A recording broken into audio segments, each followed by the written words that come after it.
In the silent corridors of forgotten history, where the yellowed edges of declassified papers curl with age, certain truths still bleed through the ink of suppression. The official histories of World War II, polished for textbooks and patriotic speeches, are only a partial record, a curated selection of victories, losses, and heroics designed to comfort nations and stabilize alliances. Yet, in dusty Soviet archives and sealed Pentagon basements, in Gestapo file drawers hidden beneath false floors, there lie fragments of stories so volatile they were deliberately erased. They are whispers of vanished convoys, unexplained quarantines, phantom airfields, and secret pacts struck under moonlit Bavarian peaks. Events that, if exposed in their time, could have reshaped borders, toppled governments, and ignited new wars before the last one had even cooled. These are not rumors or battlefield myths, but paper trails signed by men whose names are etched in stone memorials, whose public images were carefully maintained while their clandestine moves played a darker game. What you are about to hear has no place in the sanctioned narrative. It was burned, redacted, and buried beneath decades of Cold War disinformation. But the fragments that survive, scorched photographs, intercepted transmissions, and the trembling testimonies of soldiers long dead, demand to be heard. Listen carefully. The world you thought you knew was negotiated in shadows, not sunlight. This is not speculation. These are the erased chapters of the Second World War, and the echoes of their secrets still reverberate in the corridors of power today. Chapter 1. Operation Iron Wolf's vanished. Convoy on. The frozen morning of January 21st, 1945, the Masurian Lakes region of East Prussia lay buried beneath a howling blizzard. Snowdrifts swallowed entire roads, and the wind's scream carried the sound of distant artillery like a ghostly drumbeat across the Baltic frontier. From the crumbling ruins of Königsberg to the besieged outskirts of Warsaw, the Third Reich was collapsing. But among the chaos, a single Wehrmacht transmission, stamped Geheime Reichssache and routed through Gestapo file No. 17, revealed a mission that never appeared in any official war record. Operation Iron Wolf, a codename erased from German military archives, concerned the transfer of stolen Soviet nuclear research and prototype V2 guidance systems captured during frantic retreats on the Eastern Front. The Convoy, a column of Panzer Haifis and Opel Blitz trucks escorted by elements of the 5th SS Panzer Division Wecking, was ordered to move under cover of night from Insterburg toward Königsberg. Its cargo, fragments of uranium enrichment data and experimental gyroscopic controls, believed to have been looted from a secret NKVD laboratory outside Smolensk during the previous autumn. As snow battered the frozen roads, decrypted Enigma fragments, later unearthed in British archives mislabeled as routine logistics, described a last-minute change of orders. The convoy's route was diverted southward toward the smaller, forest-cloaked town of Angerberg, a maneuver inexplicable given Soviet advances from the east. The only surviving eyewitness testimony comes from Wilhelm Kruger, an Abwehr Ausland S section defector interrogated by American intelligence in 1946. Kruger described seeing black-uniformed SS troops, their insignia deliberately obscured, intercept the convoy in the blizzard. He recalled the flicker of headlights swallowed by snow, the echo of suppressed gunfire, and the screams of officers dragged from their vehicles. Kruger claimed the SS acted on a clandestine directive, issued not by the Wehrmacht High Command but by a splinter faction within the Reich Main Security Office seeking leverage for post-war negotiations. The convoy's disappearance was initially dismissed by Soviet field reports as the chaos of retreat. Yet declassified NKVD cables, buried until the 1991 collapse of the USSR, suggested something far more deliberate. One memo from General Pavel Sudoplatov to Lavrenti Beria, coded Pripyat Sector Shadow, reported that a special NKVD detachment had been shadowing Iron Wolf's movement for days, guided by intelligence from a double agent inside the SS. Sudoplatov's directive to intercept and secure indicates Stalin's awareness of the cargo's value. Not just stolen documents, but physical components that could accelerate Moscow's own atomic ambitions. Soviet agents arriving at the last known coordinates found only burned-out hulls, melted snow over fresh craters, and tracks leading into a forest. Tracks that ended abruptly, as if swallowed by the earth. British SOE operatives, combing captured German signals in late February, flagged unusual traffic. References to Bärenlager, a term believed to denote a secret Alpine storage site for critical assets, but no follow-up appears in Allied intelligence summaries. Historians now suspect deliberate omission. A heavily redacted OSS memo dated March 3, 1945, warns, further inquiry into Iron Wolf convoy, inadvisable, potential diplomatic complications. With Eastern Command, the language suggests an unspoken agreement to let the matter disappear rather than risk exposing covert jockeying between supposed allies. In Königsberg itself, Soviet officers reported finding no trace of the convoy or its cargo. A few days after the disappearance, a Soviet T-34 battalion stumbled upon scattered panzer tracks, leading to a frozen inlet on the lake's southern edge. The ice was broken, blackened with oil slicks, and littered with splintered crates bearing the eagle and swastika stamp. Local villagers later testified, decades afterward, when the KGB had loosened its grip, that they had seen SS officers dragging crates onto sledges bound for an uncharted hunting lodge in the Rominton Heath, an area rumoured to have served as Hermann Göring's private retreat. That lodge was bombed by Soviet aircraft within 48 hours of the sighting, obliterating any evidence that may have remained. In the early years of the Cold War, whispers of Operation Iron Wolf surfaced again when a small cache of V2 components, bearing East Prussian manufacturing marks, appeared in a Soviet rocket test facility near Kapustin Yar. American intelligence analysts, baffled, noted the serial numbers matched shipments believed destroyed in Peenemünde bombings. The anomaly was quietly classified as unverifiable. By 1953, Iron Wolf had become a ghost story among defectors, a cautionary tale about secrets that slipped between empires. The CIA's internal training materials in the late 1950s even referenced the Königsberg precedent, a veiled nod to Iron Wolf as a reminder of how easily critical assets could vanish when factions pursued their own agendas. Decades later, in the aftermath of the Soviet collapse, a faded Soviet field map surfaced in the archives of Smolensk Oblast. The map bore the notation Zvezda 17, with an arrow pointing to a remote sector near the Lithuanian border. Adjacent notes, in Sudoplatov's handwriting, referenced Wolfspuren, gelöscht, wolf tracks erased, western. Historians who examined the document suggested it marked a clandestine transfer point where NKVD operatives may have intercepted and hidden the convoy's contents. But the Kremlin has never acknowledged the map's existence, and Russian state archives maintain that all Iron Wolf files were destroyed during administrative reorganization. In 1957, forensic analysis of battlefield remains recovered in 2002 from the Masurian forests. Shattered panzer armor fragments and bullet-ridden helmets confirmed engagement at close range. Yet the pattern of fire suggested professional execution, not a chaotic skirmish. Ballistic tests revealed multiple calibers, including German 9mm Parabellum and Soviet 7.62mm Tokarev rounds, implying a firefight involving multiple factions. The absence of identifiable corpses, only fragments too degraded for DNA, has fueled speculation that survivors were removed or executed elsewhere. To this day, Poland's Institute of National Remembrance lists Operation Iron Wolf as unresolved. German historians, bound by a reluctance to reopen wounds, treat it as an unverified anecdote. Russian officials dismiss it as Western propaganda, while British intelligence refuses comment on surviving SOE intercepts. The convoy's cargo, nuclear research, advanced guidance systems, and perhaps something more, remains lost. Some suspect fragments resurfaced in early Soviet atomic tests at Semipalatinsk. Others whisper that certain technologies reappeared decades later in unacknowledged aerospace projects. The vanished convoy is more than a footnote.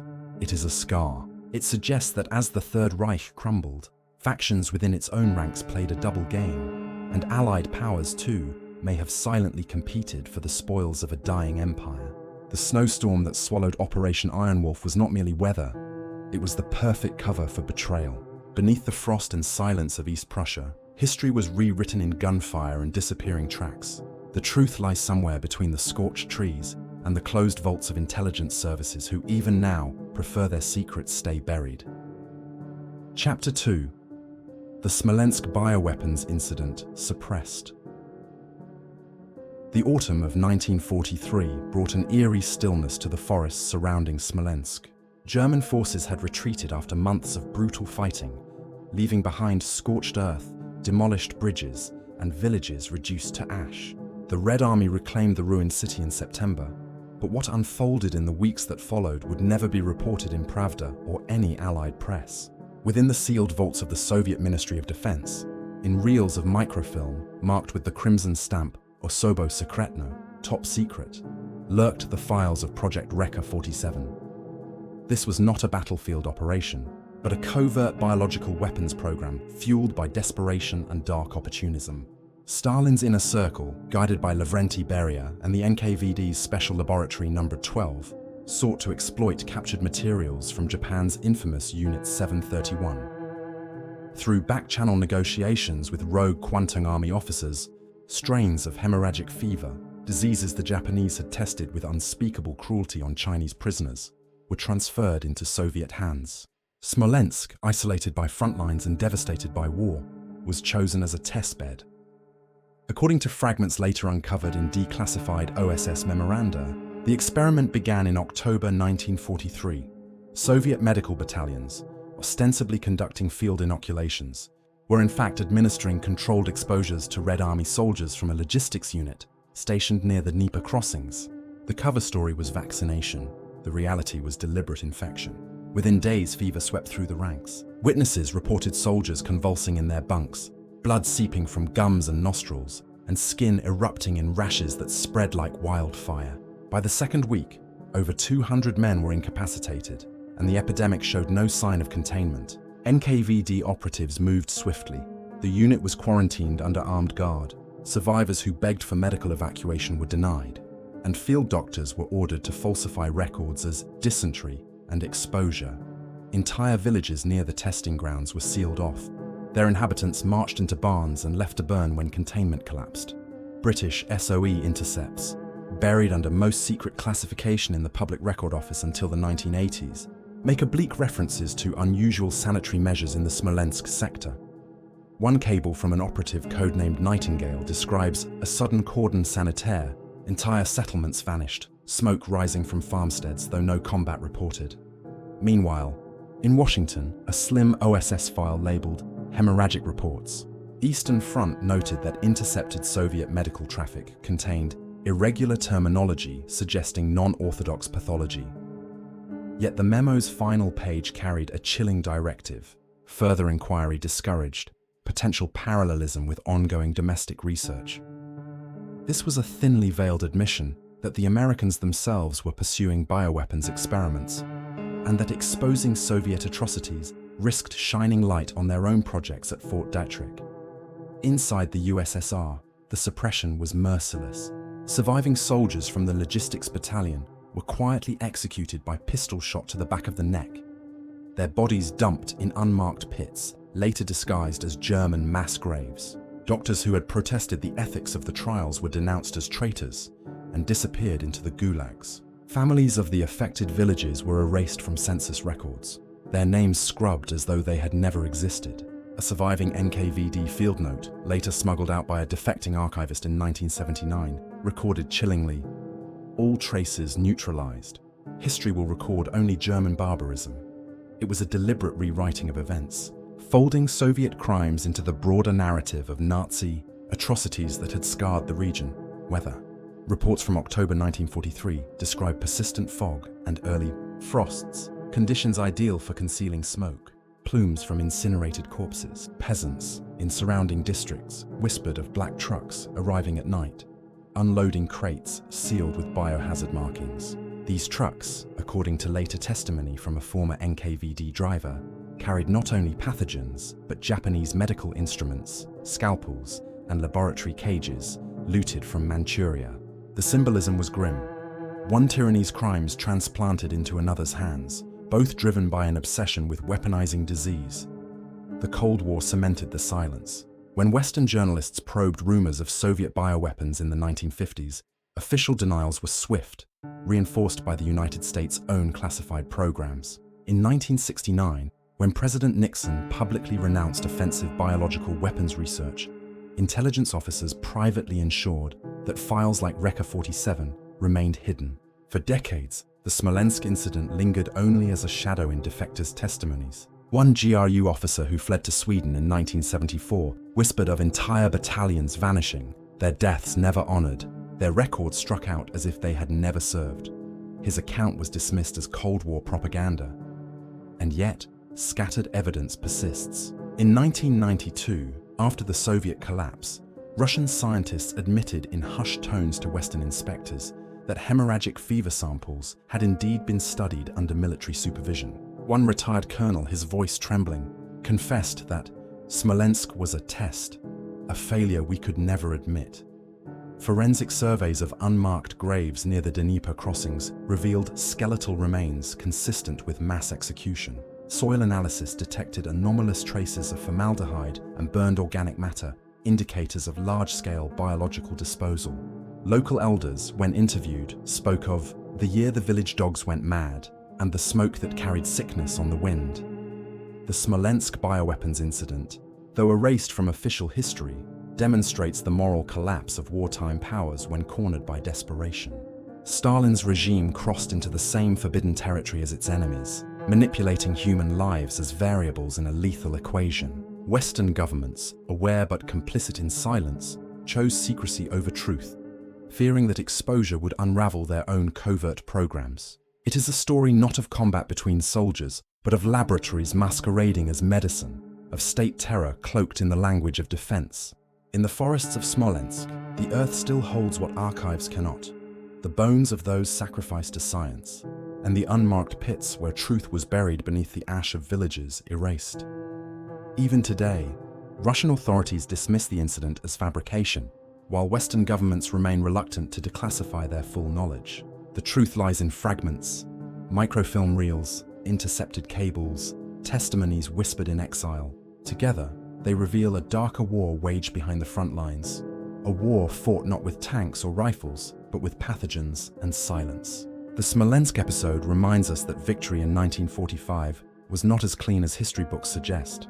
It was purchased with atrocities buried in sealed vaults, atrocities no side was willing to expose for fear of its own reflection. The fever that swept Smolensk may have died with its victims, but the silence it imposed still festers, a disease of secrecy infecting the historical record itself. Chapter 3: The Ghost Airfield of Rügen Island. The Baltic Sea in the spring of 1944 was a grey, restless expanse, its waters churned by bitter winds sweeping from Scandinavia. Amid this unforgiving seascape lay Rügen Island, a rugged outcrop of cliffs and pine forests off Germany's northern coast. Official Luftwaffe records list Rügen as a strategic but unremarkable observation post. Yet newly declassified RAF reconnaissance photos and fragments of Abwehr communications reveal something far more chilling. Schattenhafen, the Shadow Harbour, a secret airfield that should never have existed. Built beneath the cover of coastal fog and hidden within the labyrinth of the Jasmund Peninsula's chalk cliffs, Schattenhafen was absent from all known German infrastructure maps. Even senior Wehrmacht staff officers were unaware of its construction. Only a handful of SS engineers and select Luftwaffe personnel, handpicked from Erprobungskommando 262, the unit tasked with testing Germany's first operational jet fighter, were entrusted with its existence. The base's purpose was twofold: to safeguard experimental Messerschmitt Me 262 jet prototypes from Allied bombers, and to reverse engineer a captured American B-24 Liberator.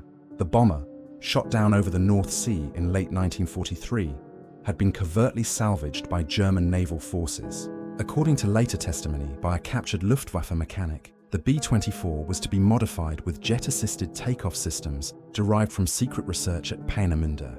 The project was considered so sensitive that Gestapo oversight was minimal. Himmler himself reportedly preferred to leave Schattenhafen outside routine bureaucratic channels, fearing internal leaks. By April 1945, as Soviet forces pressed into eastern Germany and Allied bombers turned cities to rubble, Schattenhafen was abruptly evacuated. British Coastal Command radar logs, dated April 27th, recorded unusual aerial patterns over Rügen before the signals vanished. When RAF photographic flights passed over the site days later, they found only scorched earth, runways reduced to smouldering craters, hangars dismantled or burned, and no trace of aircraft or personnel. The airfield had been erased overnight, as if it had never existed. Soviet NKVD teams dispatched to investigate in early May discovered buried fuel drums, charred turbine fragments, and a single warped propeller blade, catalogued under Kremlin Directive Feel Zima 09. Sudoplatov's private notes, discovered decades later, mention Baltic ghosts and unshared spoils, suggesting that even Stalin's intelligence services were blindsided by Schattenhafen's sudden disappearance. Local fishermen on Rügen later recounted strange, nocturnal activity in the final weeks of the war, convoys of trucks under blackout conditions, distant engine roars that did not resemble piston aircraft, and the smell of burning aviation fuel carried on the wind. Some swore they saw barges ferrying large crates towards Sweden under moonless skies, guarded by German naval patrols flying no ensigns. Allied interrogation reports of captured German naval officers contain oblique references to special cargo evacuated north via clandestine routes across the Baltic. These whispers fueled speculation that jet prototypes or advanced guidance systems were spirited away before Germany's surrender, possibly into neutral territory or hidden within the Soviet sphere of influence. During the early Cold War, Schattenhafen became a ghost story among NATO intelligence analysts. A declassified CIA memo from 1954 references Operation Grey Harbor, a proposed investigation into wartime Baltic evacuations. The memo suggests that Western powers feared the Soviets had recovered jet propulsion technologies from Rügen and integrated them into their MiG fighter programs. Yet no formal inquiry was ever launched, and Schattenhafen slipped further into obscurity, dismissed by some as a fabrication or a misinterpreted radar anomaly. Evidence continued to surface in fragments. In 1962, a Swedish diving team exploring a wreck off Gotland recovered twisted metal pieces resembling Mi-262 fuselage sections, their serial numbers acid-etched beyond recognition. The find was quietly seized by Swedish authorities and never publicly displayed. In 1988, a retired East German border guard claimed to have seen classified Stasi files referencing Rügen transfers involving unidentified Western agents in 1945. His testimony was ridiculed until the fall of the Berlin Wall, when amateur historians began piecing together Soviet, British, and German records. The pattern was unmistakable. An entire airfield, its personnel, and its experimental aircraft had been deliberately erased. The strategic implications are unsettling.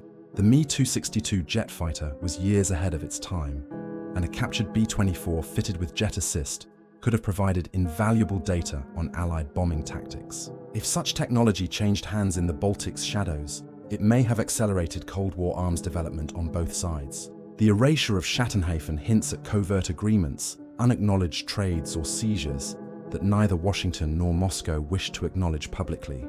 Some historians speculate that the Americans, already conducting secret negotiations with disillusioned Nazi officers in Switzerland under Operation Sunrise, may have tacitly allowed Soviet retrieval of certain assets in exchange for access to others elsewhere. Even today, satellite surveys of Rügen reveal subtle anomalies, faint rectangular impressions in the earth where hangars once stood, and unnaturally straight lines of tree growth masking what could be buried foundations. Archaeological surveys are blocked under the pretext of environmental preservation. Local archives list no records of the workforce or materials required. To build an airfield of Schattenhafen's scale, an impossibility unless those records were destroyed or deliberately never created. The ghost airfield of Rügen Island is more than a vanished installation. It is a reminder that the final months of World War II were a scramble for secrets as much as territory. In those desperate days, factions within the Third Reich, Allied intelligence agencies, and opportunistic intermediaries all sought to shape the post-war world through clandestine exchanges. Somewhere beneath Rügen's chalk cliffs and pine forests, under the whispers of Baltic winds, lies the memory of an airfield that never existed, and the knowledge that history's official maps are sometimes the least reliable guides. Chapter 4: The Secret Treaty of Reichenhall. In the closing weeks of April 1945, the Bavarian Alps stood as silent witnesses to a collapsing Reich. Snow lingered on the peaks above Bad Reichenhall, while valleys below echoed with the rumble of distant artillery. Germany's military machine was in ruins, Berlin under siege, Hitler cowering in his bunker. But amidst the chaos, a covert operation unfolded that would never appear in Nuremberg's official records, known to a select few as Operation Alpine Ash. This clandestine accord was allegedly forged between disillusioned Wehrmacht officers and advancing American intelligence agents. Its purpose: secure the surrender of key Nazi scientists, gold reserves, and intelligence assets, ensuring they would not fall into Soviet hands. The details survive only in fragments: an OSS field report marked Eyes Only, a shredded SS courier bag recovered in 1952, and a handful of cryptic notes penned by General Karl Wolff, the former SS liaison to Himmler. According to Wolff's handwriting, verified by forensic analysts decades later, meetings took place in a secluded hunting lodge outside Bad Reichenhall on April 25th and 26th. Present were select Wehrmacht staff officers from Army Group G, two emissaries believed to be operating under Alan Dulles' authority in Bern, and an unnamed intermediary linked to Swiss intelligence. The weather that week was frigid but clear, the moon casting sharp light on alpine snowfields. Conditions ideal for discreet movement across mountain passes. Villagers later recalled seeing unmarked Kübelwagen vehicles under blackout conditions, their tires crunching on gravel roads that led to the secluded lodge.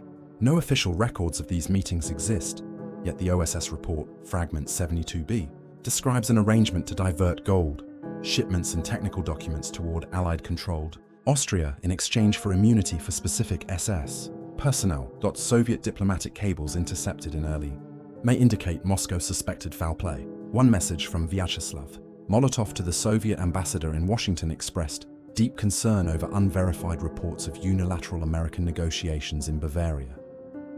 But the United States denied the accusations, and as the Cold War set in, Washington had every incentive to erase alpine ash from memory. Testimonies from local farmers, gathered years later by West German historians, spoke of unfamiliar soldiers in mismatched uniforms escorting trucks towards Salzburg under heavy guard, then disappearing before official surrender dates. Some villagers described crates marked with the Reichsbank seal being loaded onto US Army trucks, though American records list no such transfers in that area. By June 1945, select Nazi scientists, including propulsion experts and chemical weapons specialists, had quietly surfaced in US custody, bypassing public trials, and instead absorbed into Operation Paperclip. Their transfer paths remain classified, but circumstantial evidence points toward Reichenhall. Gold reserves missing from Reichsbank accounts, long a mystery for economic historians, were later traced to Swiss vaults, their movement aligning suspiciously with the dates of the alleged treaty. Even Alan Dulles, who would later become CIA director, hinted in private conversations that Bavaria held more answers than Berlin. The shredded SS courier bag found in 1952 contained fragments of a map of the Berchtesgaden region and a single blood-stained note bearing the words Alpenasche gesichert, Alpine ash secured. While skeptics dismiss this as coincidence, its authenticity has been confirmed by independent forensic analysis. West German intelligence files declassified in the 1990s show BND interest in Reichenhall-related rumors, though official statements insist no formal investigation was ever conducted. Meanwhile, Soviet records, selectively released after 1991, reveal furious internal debates over why certain German scientists eluded capture, despite extensive Red Army sweeps. The implications are unsettling.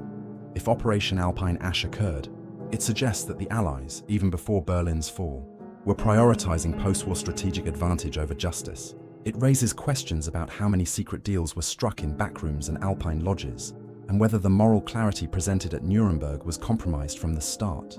Reichenhall represents a fracture in the narrative of unconditional surrender, a shadow agreement that shaped the balance of power in the Cold War.